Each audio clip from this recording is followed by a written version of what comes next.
শুভ দুপুর বন্ধুরা। আজকে শ্রাবণ মাসের শেষ সোমবার, তো যথারীতি পুজো মামনি দিয়েছে, এবার আমি দিইনি। আর বাড়িতে হয়েছে সেদিন নিরামিষ। তো নিরামিষ কী কী রান্না হলো চলো দেখা যাক। উচ্ছে ভাজা করা হয়েছে, আর এখানে কুমড়ো ভাজা করা হয়েছে, আর করা হয়েছে পেঁপে আলু দিয়ে একটু রসা মতো করা হয়েছে, আর করা হয়েছে হচ্ছে ডাঁটা দিয়ে ডাল। তো ডাঁটা দিয়ে করা হয়েছে মুগ ডাল।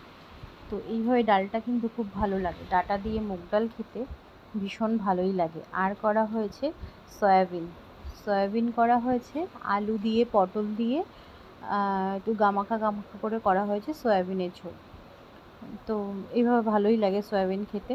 আর ছিল ঘরে টক দই বাড়িতে পাতানোই টক দই, বাড়ির টক দইটা খেতে বেশি ভালো লাগে। এই হচ্ছে আজকের রান্নাবান্না, এই হচ্ছে আজকে নিরামিষ খাবার দাবার। আর করা হয়েছে গরম গরম ভাত, এই হচ্ছে গরম গরম ভাত করে নেওয়া হয়েছে। আর যেহেতু দুপুরবেলা সেহেতু দুধটাকে জাল দিয়ে নিলাম, এই হচ্ছে দুধ জাল করলাম। এই হচ্ছে আজকে রান্না বান্না নিরামিষ। কেমন লাগলো জানাবে। Bye, tata.